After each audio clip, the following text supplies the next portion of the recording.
Les vraies raisons pour lesquelles les Occidentaux s'acharnent sur la Libye de Kadhafi sont les suivantes. Premièrement, le lancement d'un satellite africain. C'est Kadhafi qui offre à toute l'Afrique un satellite de télécommunication, et opère la première vraie révolution des temps modernes. Ce satellite appelé RASCOM assure la couverture universelle du continent, pour la téléphonie, la télévision, la radiodiffusion, et de multiples autres applications telles que la télémédecine et l'enseignement à distance. Pour la première fois, une connexion à bas coût devient disponible sur tout le continent, jusque dans les zones rurales grâce au système, par pont radio WMAX. Cette histoire démarre en 1992, lorsque 45 pays africains créent la société RASCOM pour disposer d'un satellite africain et faire chuter les coûts de communication sur le continent. Téléphoner de et vers l'Afrique était alors le tarif le plus cher au monde, parce qu'il y avait un impôt de 500 millions de dollars que l'Europe encaissait par an sur les conversations téléphoniques, même à l'intérieur du même pays africain, pour le transit des voix sur les satellites européens comme Intelsat. Un satellite africain coûtait juste 400 millions de dollars payables une seule fois, et ne plus payer les 500 millions de locations par an. Quel banquier ne financerait pas un tel projet? Mais l'équation la plus difficile à résoudre était: comment l'esclave peut-il s'affranchir de l'exploitation servile de son maître, en sollicitant l'aide de ce dernier pour y parvenir? Ainsi, la Banque mondiale, le FMI, les États-Unis, l'Union européenne, ont fait miroiter inutilement ces pays pendant 14 ans.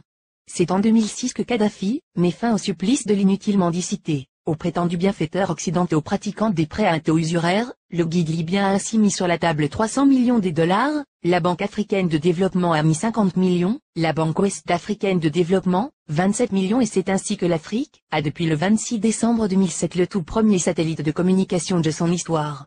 Dans la foulée, la Chine et la Russie s'y sont mises, cette fois en cédant leur technologie, et ont permis le lancement de nouveaux satellites sud-africains, nigérians, angolais, algériens, et même un deuxième satellite africain est lancé en juillet 2010. Et on attend pour 2020, le tout premier satellite technologiquement 100% africain, est construit sur le sol africain, notamment en Algérie. Ce satellite est prévu pour concurrencer les meilleurs du monde, mais à un coût 10 fois inférieur, un vrai défi. Voilà comment un simple geste symbolique de 300 petits millions peut changer la vie de tout un continent. La Libye de Kadhafi a fait perdre à l'Occident, à seulement 500 millions de dollars par an, mais les milliards de dollars de dettes, et d'intérêts que cette même dette permettait de générer à l'infini, et de façon exponentielle, contribuant ainsi à entretenir le système occulte, pour dépouiller l'Afrique. Deuxièmement, l'institution d'un fonds monétaire africain, entre autres. Les 30 milliards de dollars saisis par M. Obama appartiennent à la Banque centrale libyenne, et prévus pour la contribution libyenne à la finalisation de la Fédération africaine à travers 3 projets phares.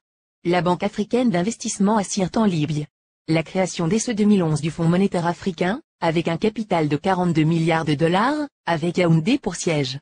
La Banque centrale africaine, avec le siège à Abuja au Nigeria, dont la première émission de la monnaie africaine, signera à la fin du franc CFA grâce auquel Paris a la main mise sur certains pays africains depuis 50 ans.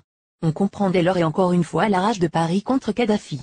Le Fonds monétaire africain doit remplacer en tout, et pour toutes les activités, sur le sol africain du Fonds monétaire international, qui avec seulement 25 milliards de dollars de capital, a pu mettre à genoux tout un continent, avec des privatisations discutables, comme le fait d'obliger les pays africains à passer d'un monopole public vers un monopole privé.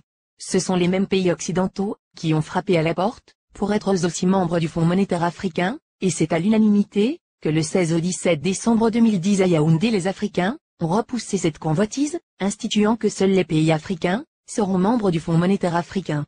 Il est donc évident qu'après la Libye la coalition occidentale déclarera sa prochaine guerre à l'Algérie, car, en plus de ressources énergétiques énormes, ce pays dispose d'une réserve monétaire de 150 milliards d'euros. Ce qui devient la convoitise de tous les pays qui bombardent la Libye et qui ont tous quelque chose en commun, ils sont tous financièrement en quasi-faillite, les États-Unis à eux seuls ont 14 000 milliards de dollars de dettes, la France, la Grande-Bretagne et l'Italie ont chacun environ 2 000 milliards de dettes publiques alors que les 46 pays d'Afrique noire ont au total moins de 400 milliards de dollars de dettes publiques. Créer des fausses guerres en Afrique dans l'espoir de trouver de l'oxygène pour continuer leur apnée économique, qui ne fait que s'empirer, ne fera qu'enfoncer les Occidentaux dans leur déclin, qui a débuté en 1884, lors de la fameuse conférence de Berlin. Car comme l'avait prédit l'économiste américain Adam Smith, en 1865, dans son soutien à Abraham Lincoln, pour l'abolition de l'esclavage, l'économie de tout pays, qui pratique l'esclavage des Noirs, est en train d'amorcer une descente vers l'enfer, qui sera rude le jour où les autres nations vont se réveiller.